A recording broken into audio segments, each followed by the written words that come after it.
আসসালামু আলাইকুম। আজকের ভিডিওতে আমরা দেখব 31 থেকে 35 দিন বয়সী দেশি শোল মাছের পোনাকে কিভাবে খাবার দেওয়া হয়, তাদের বর্তমান অবস্থা এবং কিছু গুরুত্বপূর্ণ বিষয় নিয়ে বিস্তারিত আলোচনা করব। প্রথমেই চলুন দেখে নেই আমাদের নার্সারি পুকুরের বর্তমান অবস্থা। আপনারা দেখতে পাচ্ছেন গত কয়েকদিনের বৃষ্টির কারণে পুকুরে অনেক পানি হয়েছে। সামনে 10 থেকে 15 দিনে প্রায় পুকুরে 4 থেকে 5 ফিট পানি হয়ে যাবে, কারণ আমার প্রতিটি পুকুরে মাটির নিচে পাইপ বসানো আছে। বর্ষাকালে যখন মাটির নিচে পানির স্তর বেড়ে যায় এবং পুকুরের পানির স্তরের চেয়ে উপরে উঠে যায়, তখন সেই চাপের কারণে পাইপ দিয়ে স্বয়ংক্রিয়ভাবে মাটির নিচ থেকে পরিষ্কার পানি পুকুরে উঠে আসে।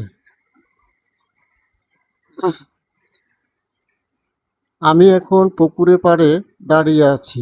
দেখুন পোনাগুলো কিভাবে ছুটাছুটি করছে। আমি যে জায়গায় খাবার দিব, পানির কাছে যাওয়ার সাথে সাথে পোনাগুলো দৌড়ে আসছে। কেমন করে আসছে খাবার খাওয়ার জন্য। দেখুন কি আনন্দের সঙ্গে খাবারের জন্য জড়ো হচ্ছে।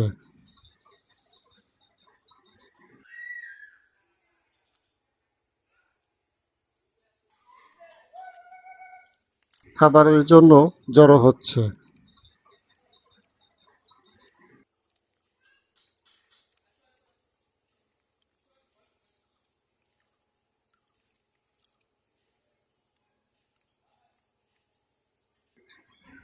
আজ বাজার থেকে সিলভার কাপ মাছ কিনে সিদ্ধ করে নিয়ে এসেছি। আজ আমরা পোনাগুলোকে নিজের হাতে খাবার খাওয়াবো। দেখুন কি সুন্দরভাবে তারা আমার হাত থেকে খাবার খাচ্ছে। সত্যি বলতে এই দৃশ্যটি আমার কাছে ভীষণ আনন্দের। যখন দেখি মাছগুলো এত আগ্রহ নিয়ে হাত থেকে খাবার খাচ্ছে, তখন আমার নিজেরও অনেক ভালো লাগে।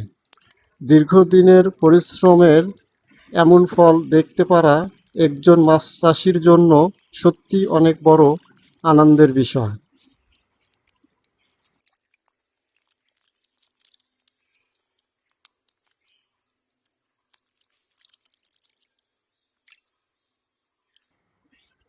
আজ পোনার বয়স 34 দিন।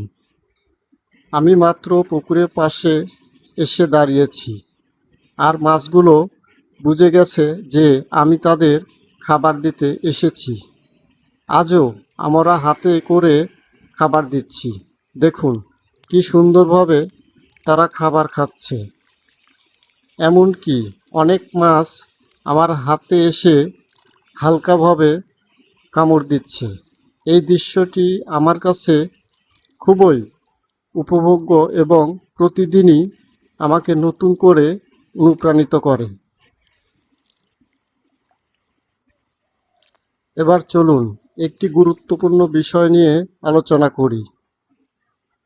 আমার কাছে অনেকেই জানতে চান, ব্রুট মাছ দিয়ে বাচ্চা না ফুটিয়ে বিল, হাওর বা নদী থেকে পোনা সংগ্রহ করে নার্সারি করে পরে কালচার চাষ করা যাবে কি না।